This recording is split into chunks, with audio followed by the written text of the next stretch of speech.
Assalamualaikum warahmatullahi wabarakatuh. Perkenalkan, nama saya Anissa Fadila. Saya dari kelas A Teknik Informatika. Jadi pada video kali ini saya akan bahas mengenai konsep fungsi, penerapan konsep fungsi dalam masalah komputer, konsep logika, dan penerapan konsep logika dalam masalah komputer.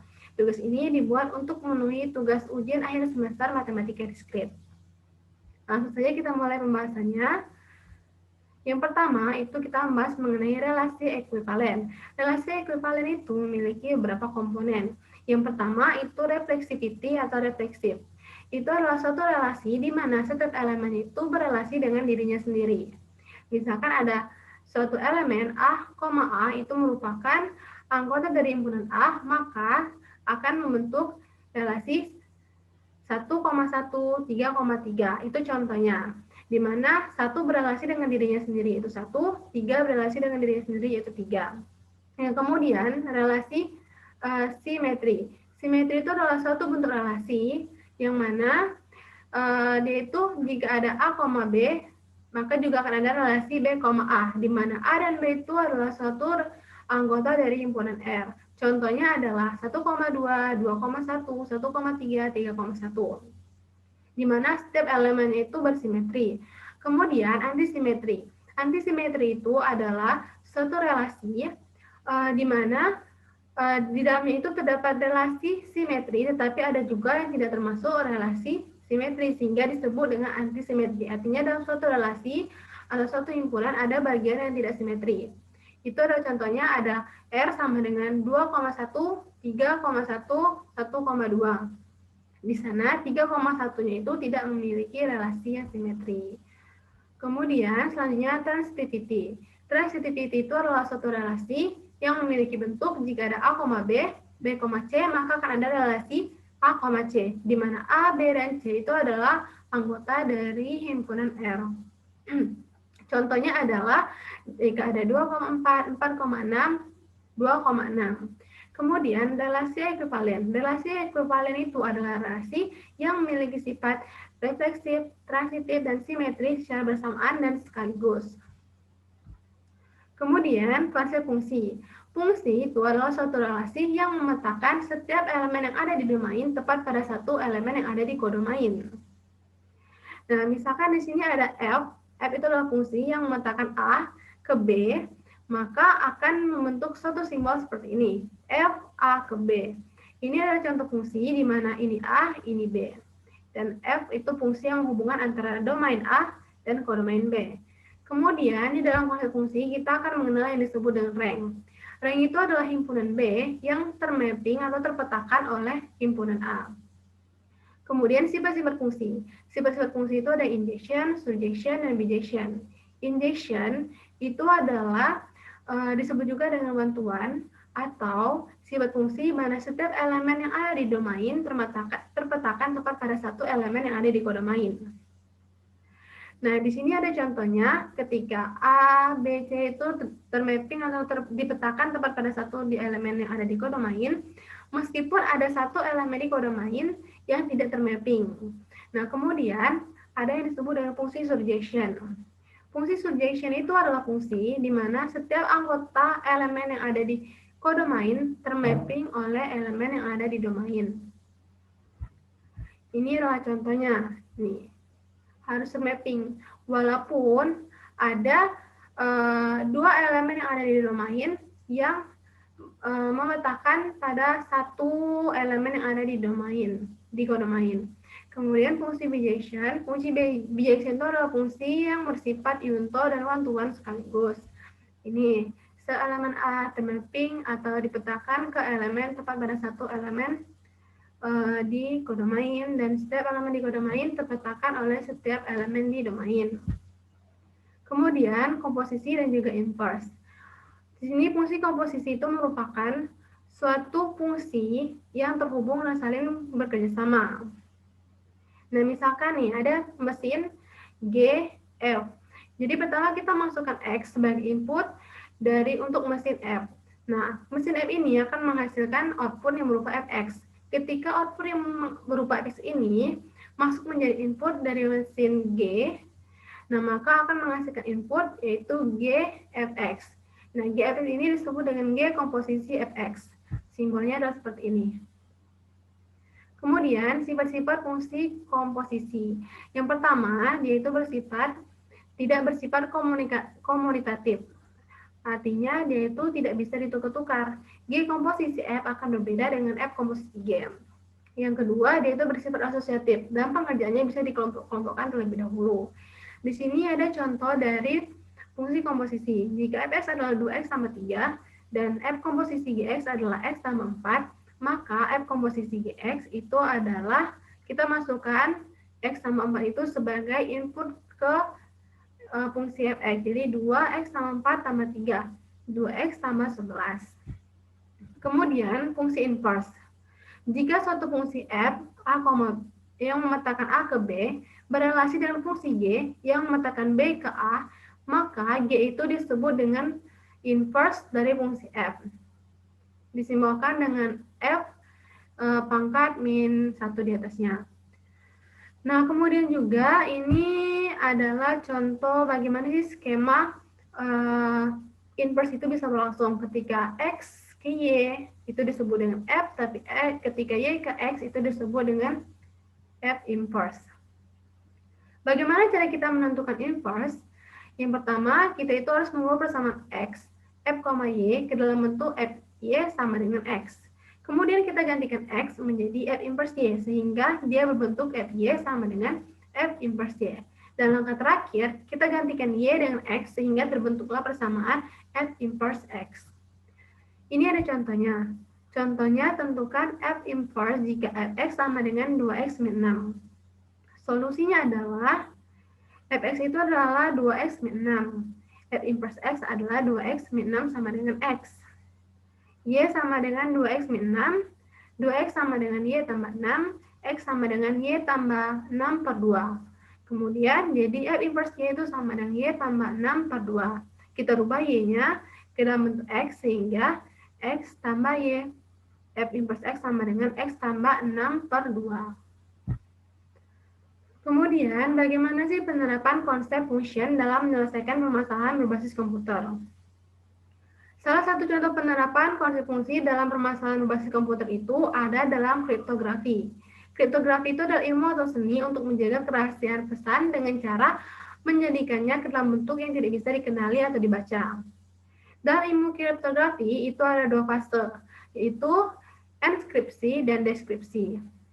Pesan yang akan dienkripsi disebut dengan plain text, karena informasinya itu bisa dengan mudah dibaca dan dipahami. Algoritma yang dipakai untuk mengekspresikan dan mendeskripsikan sebuah plain text melibatkan penggunaan suatu bentuk kunci. Pesan plain text yang telah dienkripsi atau dikodekan dikenal dengan ciphertext atau disebut dengan teks sandi. Pada kriptografi, konsep relasi dan fungsi digunakan dalam aturan algoritma, cipher dan kunci. Algoritma kriptografi disebut juga dengan cipher, yaitu aturan untuk enkripsi dan deskripsi. Atau fungsi matematika yang digunakan untuk enkripsi dan dekripsi. Beberapa cipher memerlukan algoritma yang berbeda untuk enkripsi dan dekripsi. Untuk matematis, yang mendasari algoritma kriptografi ada relasi antara dua buah himpunan yang berisi elemen-elemen plain text dan himpunan yang berisi ciphertext. Enkripsi dan deskripsi merupakan fungsi yang memetakan elemen-elemen antara dua himpunan tersebut. Nah, di sini ada contoh fungsinya. Jika F sama dengan C, artinya fungsi E memetakan P ke C, DC sama dengan P, fungsi dekripsi D memetakan C ke P. Karena proses enkripsi, kemudian dekripsi mengembalikan pesan ke pesan asal, maka persamaan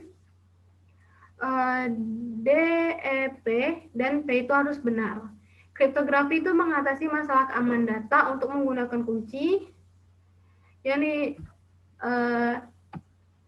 yang dalam hal ini algoritma tidak dirahasiakan lagi, tetapi kunci harus dijaga kerahasiaannya. Kunci adalah parameter yang digunakan untuk transformasi, enkripsi, dan dekripsi. Kunci biasanya berupa string atau deretan bilangan. Dengan menggunakan kunci, maka suatu fungsi enkripsi dan dekripsi dapat ditulis dengan skema itu sebagai berikut. Jadi ketika kita menggunakan plain text, maka kita kunci membentuk enkripsi. Kemudian kita kunci lagi, terbentuklah dekripsi. Sehingga muncul lagi di sini harusnya crypt text. Kemudian ada konsep logit. Di sini yang pertama proportional logit. Apa itu proporsional? Proporsional atau preposisi itu adalah suatu pernyataan yang dinilai benar atau salah tetapi tidak keduanya. Di dalam logika ada dua jenis preposisi, preposisi terbuka dan juga preposisi tertutup. Preposisi terbuka adalah preposisi yang dapat diketahui langsung nilainya, sedangkan preposisi tertutup adalah preposisi yang tidak dapat diketahui langsung nilainya. Kemudian, nilai dari suatu preposisi itu bisa bernilai true atau 1 jika benar, false atau 0 jika salah. Contoh dari preposisi yang pertama, 8 ditambah 2 sama dengan 10. Itu adalah contoh preposisi terbuka yang bersifat benar. Kemudian, 5A tambah 10 sama dengan 40. Ini merupakan contoh pernyataan terbuka yang masih perlu dibuktikan lagi kebenarannya. Kemudian ada juga jarak Jakarta ke Bogor adalah dekat. Ya, hal ini bukan preposisi atau pernyataan karena itu nilainya bersifat relatif. Kemudian, kita menggunakan logical connective dan tabel kebenaran. Logical connective ini berfungsi menggabungkan dua atau lebih preposisi. Yang pertama itu ada yang disebut dengan ingkaran atau negasi. Negasi itu memiliki maksud jika ada suatu preposisi P, maka relasinya itu akan memiliki nilai berlawanan dari si P ini. Di sini ada tabel kebenaran, jika P-nya adalah true, maka negasi P adalah false. Jika P-nya adalah false, maka negasi P adalah true. Artinya, jika suatu pernyataan P bernilai benar, maka negasinya itu akan bernilai salah. Begitu juga sebaliknya. Ini ada contoh, semua murid lulus ujian, maka negasinya adalah ada murid yang tidak lulus ujian. Kemudian, konjungsi. Jadi, konjungsi ini disimbolkan dengan huruf P terbalik. Nah, itu artinya N, dibaca N atau dan. Sehingga ketika dia sudah membentuk pernyataan majemuk akan membentuk P dan Q. Ini ada tabel kebenarannya. Konjungsi itu hanya akan bernilai benar jika kedua-dua pernyataan bernilai benar. Nah, contohnya ini di tabel kebenaran jika P-nya benar, Q-nya benar, maka akan benar. Tetapi jika P-nya salah, Q-nya salah, atau kebalikannya, maka dia akan bernilai salah. Dan kalau kedua-duanya juga salah, maka dia akan bernilai salah juga. Contohnya di sini, Budi sudah makan dan belajar. Di sini adalah syarat jika Budi ingin main, Budi itu harus makan dan harus belajar. Jika Budi belum makan, walaupun dia sudah belajar, maka dia tidak bisa main. Jikapun Budi sudah belajar, tapi dia tidak makan, dia juga tidak boleh bermain. Artinya dia hanya bisa bermain jika sudah memenuhi kedua-dua syaratnya. Kemudian, ada yang disebut dengan disjungsi, atau disebut juga dengan OR, simbolnya seperti huruf V. Di sini, kalau dalam bentuk pernyataan tersebut, misalkan ada pernyataan P dan Q, jika digabungkan dengan disjungsi, maka akan membentuk P atau Q. Disjungsi ini akan bernilai benar jika ada yang benar, baik hanya salah satunya atau kedua-duanya benar. Dan dia hanya akan bernilai salah jika kedua-duanya itu salah. Kemudian, misalkan ini contohnya Bandung dan Palembang adalah kota yang terletak di Pulau Jawa.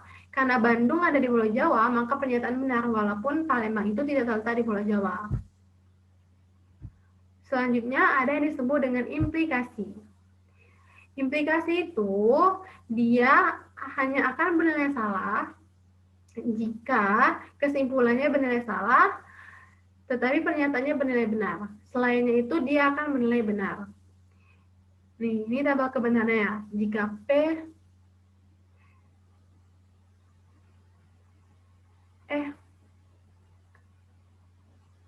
Nah ini, jika P dan Q, jika P false, Q false, maka dia akan benar.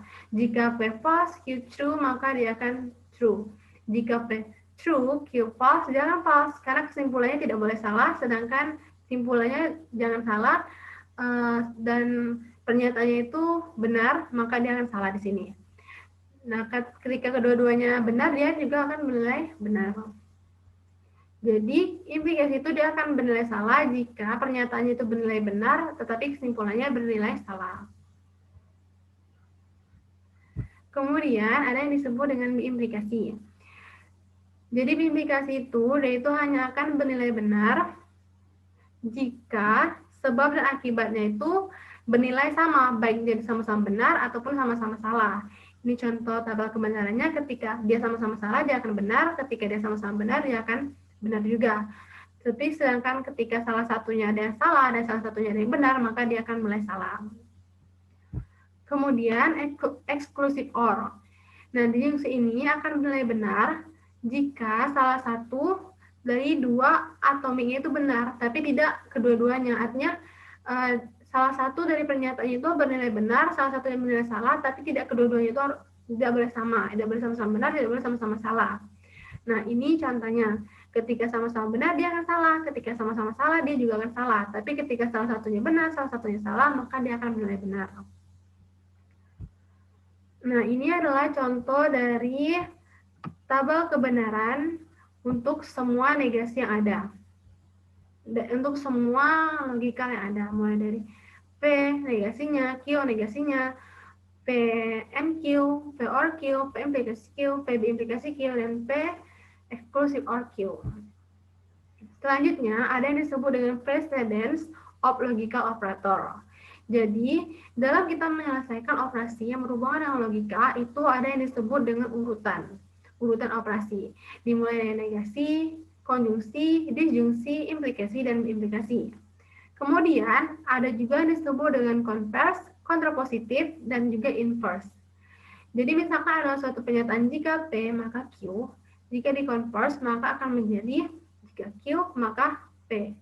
Jika di inverse, maka akan menjadi jika negasi P, maka negasi Q. Dan jika di kontrapositif akan menjadi jika negasi Q, maka negasi P. Kemudian, di sini ada normal form. Normal form itu adalah bentuk standar dari ekspresi logika. Normal forms atau bentuk standar ini ada dua. Ada yang konjungtif normal forms atau CNF dan disjungtif normal forms atau DNF. Di sini ada bentuk normal form konjungtif atau CNF. Itu merupakan konjungsi dari disjungsi atau product of sum atau perkalian dari penjumlahan. Di sini ada contoh. Tuliskan ini yang contoh langsung. Pada nomor 1 itu ada contoh langsung dan nomor 2 itu adalah contoh ketika kita harus menyelesaikannya dengan menggunakan tabel kebenaran.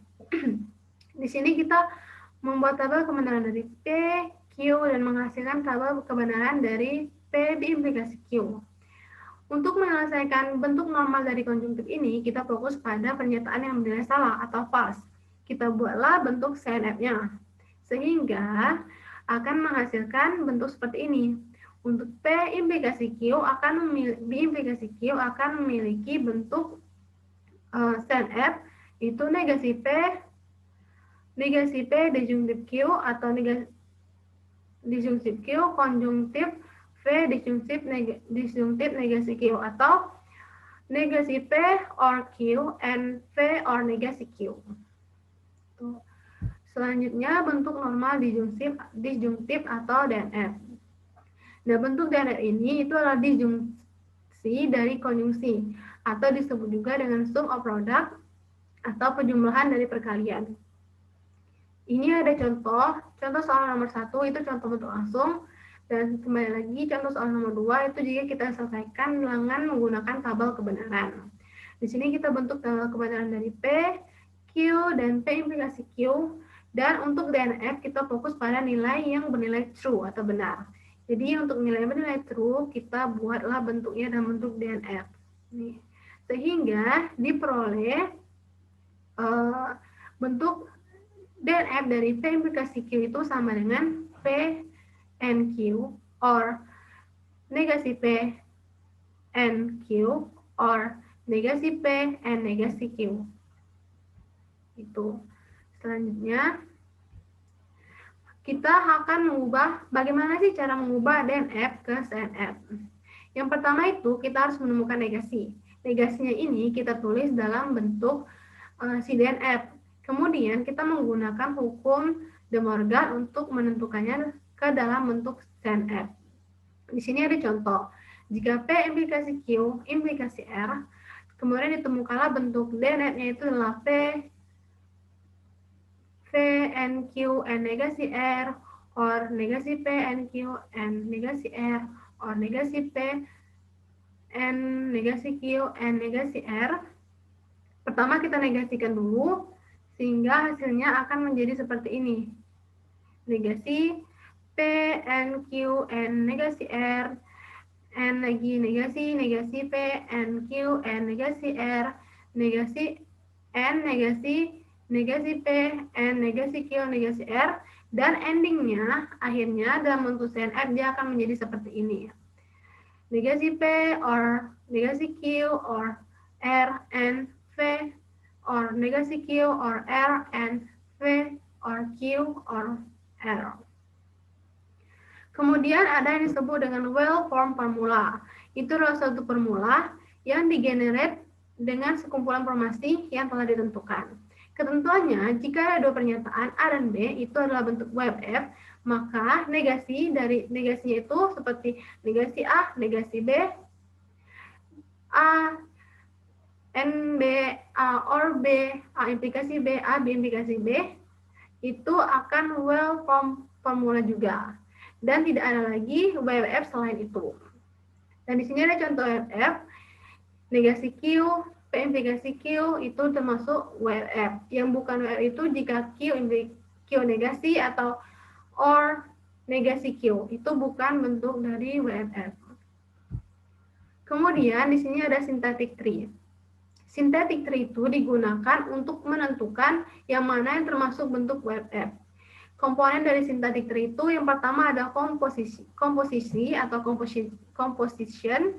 Di sini ada PQR, connectives, yaitu ada negasi, and, or, implikasi, diimplikasi, dan punctuation, itu ada kurung paralel dan kurung persegi. Di sini ada contoh dari synthetic tree. Jika ada negasi P and Q, maka akan dipisah menjadi negasi P dan P and Q. Nah, jika bentuknya seperti ini kan adalah WFF. Ini adalah WFF dan ini juga adalah WFF. Maka pernyataan ini benar WFF.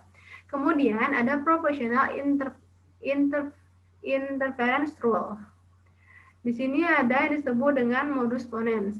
Modus ponens itu mengikuti aturan jika premis satunya P implikasi Q, premis 2-nya adalah Q, maka premis 2-nya adalah P, maka kesimpulannya adalah Q. Nah, ini adalah contohnya. Ketika premis satunya, jika Reni mengikuti lomba lari, maka Reni akan rajin berlatih. Reni mengikuti lomba lari, maka kesimpulannya Reni rajin berlatih. Kemudian ada modus tollens. Modus tollens itu dia itu memiliki bentuk jika P implikasi Q, premis 2-nya itu negasi Q, dan kesimpulannya negasi P. Contohnya adalah, jika Reni mengikuti lomba lari, maka Reni rajin berlatih. Reni tidak rajin berlatih, berarti Reni tidak mengikuti lomba lari. Itu contoh yang magic modus tollens. Kemudian adalah silogisme. Silogisme itu disebut juga dengan menarik kesimpulan di antara dua pernyataan implikasi. Nah, di sini jika premis satunya itu sama dengan P implikasi Q, jika P maka Q, kemudian premis 2-nya itu jika Q maka R, maka kesimpulannya itu jika P maka R. Contohnya adalah, jika rumah tidak dikunci, maka ibu pulang. Jika ibu pulang, maka ayah pulang. Jika rumah tidak dikunci, maka ayah pulang. Untuk kesimpulannya. Kemudian disjunktif silogisme. Di sini ada premis 1. Premis 1-nya itu adalah P or Q. Premis 2-nya adalah negasi P, maka kesimpulannya adalah Q. Contohnya, ibu pulang atau kakak pergi ke pasar. Ibu tidak pulang, maka kakak pergi ke pasar. Kemudian, additions. Di sini ada premis satunya P, kesimpulannya P or Q. Contohnya adalah ibu pulang, maka kesimpulannya adalah ibu pulang atau kakak pergi ke pasar. Kemudian simplification. Simplification itu contohnya di sini adalah jika ada premis P and Q, maka kesimpulannya adalah P. Contohnya, ibu pulang dan kakak pergi ke pasar. Kesimpulannya ibu pulang. Kemudian conjunction. Jika premis satunya P dan premis 2-nya Q, kesimpulannya P and Q. Ibu pulang, kakak pergi ke pasar, maka kesimpulannya adalah ibu pulang dan kakak pergi ke pasar. Kemudian, ada yang disebut dengan resolution. Resolution itu memiliki bentuk jika premis satunya P Jika premis satunya P or Q, premis 2-nya negasi P or R, maka kesimpulannya Q or R. Contohnya, ibu pulang atau kakak pergi ke pasar. Ibu tidak pulang atau adik bermain bola. Kesimpulannya adalah adik bermain bola atau kakak pergi ke pasar. Kemudian, predikat logis.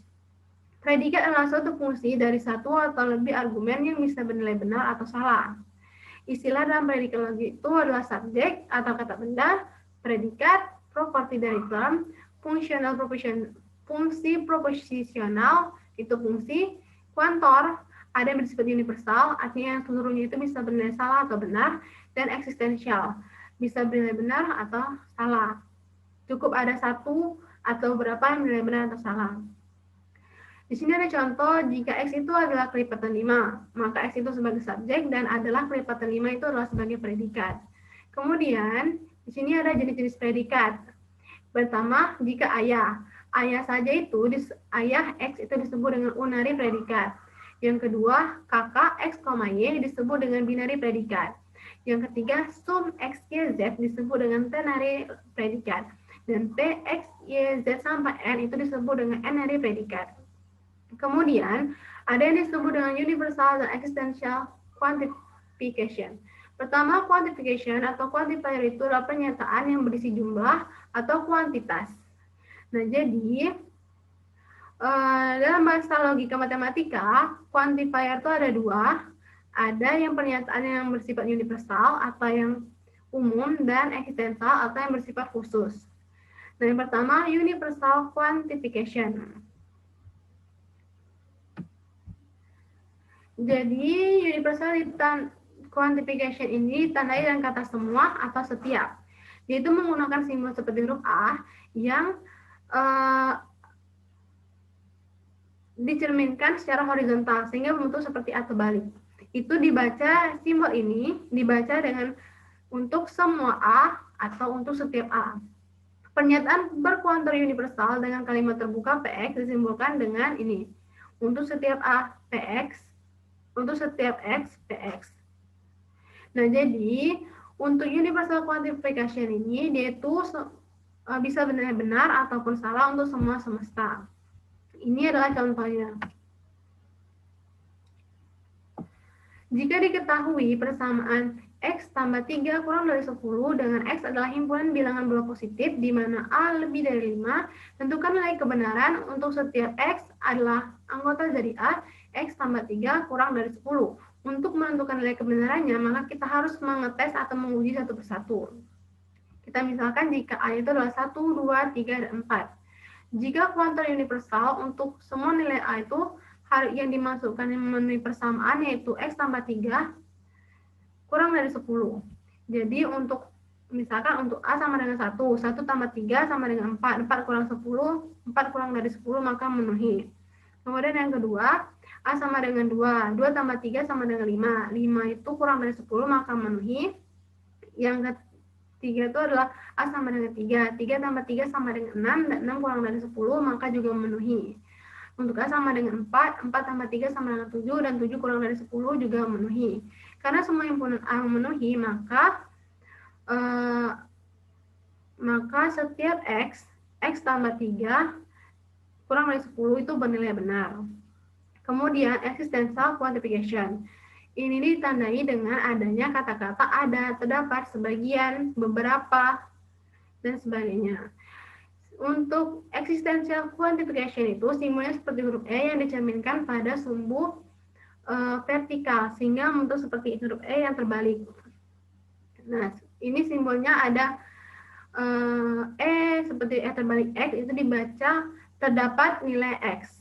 Jadi ketika ada suatu pernyataan yang berkuantor eksistensial dengan kalimat terbuka PX disimbolkan dengan ini dan dibaca sebagai terdapat X PX. Dan untuk existential quantification itu, dia itu cukup setidaknya ada satu pernyataan yang benar, maka keseluruhannya sudah dianggap benar. Ini contohnya, jika diketahui persamaan X tambah 4 kurang dari 10 dengan X adalah himpunan bilangan bulat positif, di mana A lebih dari 4, kemudian Tentukan nilai kebenaran untuk setiap X adalah anggota dari A. Ada beberapa X yang termasuk dari anggota A dan X tambah 4 kurang dari 10. Untuk menentukan nilai kebenarannya, maka harus kita uji juga satu persatu. Kita misalkan jika A-nya itu adalah 5, 7, 5, 6, dan 7. 5, 6, dan 7. Jika kontur eksistensial, maka cukup jika ada nilai A yang dimasukkan harus memenuhi bersamaan X tambah 4 kurang dari 10. Misalkan untuk A sama dengan 5. 5 tambah 4 itu 9. 9 kurang dari 10, maka memenuhi. Kemudian untuk A6, A6 tambah 4 kurang sama dengan 10. 10 kurang dari 10 itu tidak memenuhi. Untuk A sama dengan 7, 7 tambah 4 sama dengan 11, dan 11 kurang dari 10, maka itu juga tidak memenuhi. Tapi karena ada satu pernyataan yang benar, yaitu A sama dengan 5, maka pernyataan ini dianggap benar. Selanjutnya itu ada mengenai bagaimana sih penerapan konsep logis dalam menyelesaikan permasalahan berbasis komputer. Di sini, untuk penerapan konsep logis itu bisa ditemukan dalam logika fuzzy pada aplikasi game, baik game itu game fighting maupun game mancing. Logika fuzzy itu adalah logika yang berdasarkan bahasa alami yang mengubah himpunan bilangan. Logika fuzzy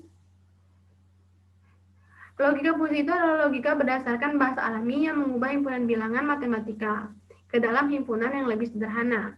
Sebagai salah satu bagian dari logika fuzzy, sistem inferensi fuzzy digunakan untuk menghasilkan derajat keanggotaan dari sebuah sistem produksi. Derajat keanggotaan yang didapatkan akan menentukan suatu kondisi dapat diterima dengan aturan sistem produksi yang telah ditetapkan. Tiap-tiap aturan proposisi pada basis pengetahuan fuzzy akan berhubungan dengan satu relasi fuzzy.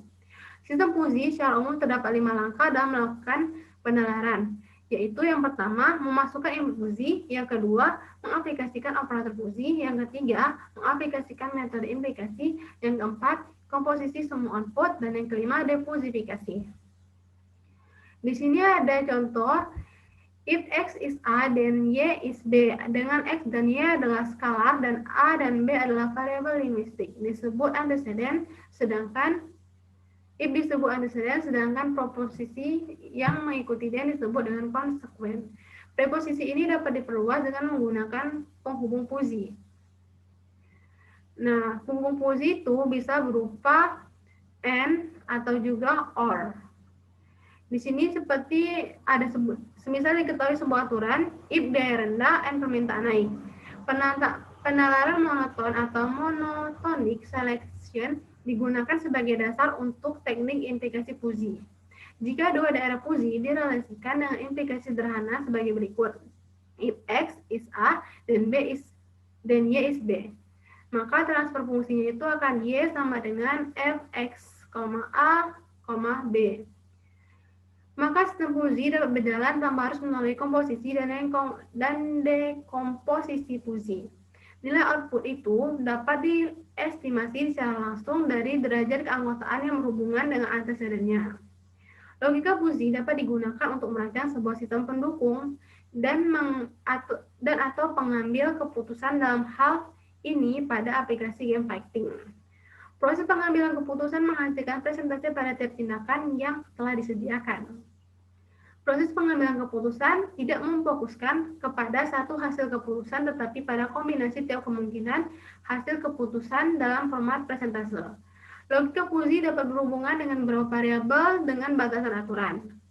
Setiap keputusan didapatkan dari kombinasi antara variabel, jarak, dan jumlah tiap serangan yang dapat dikategorikan sebagai sebuah kecenderungan atau perilaku dalam permainan. Tiap kecenderungan permainan dilakukan oleh karakter user menghasilkan pola permainan yang berbeda oleh karakter sistem. Contoh lain dari logika fuzzy itu adalah ketika dalam game simulasi memancing atau fishing game simulation.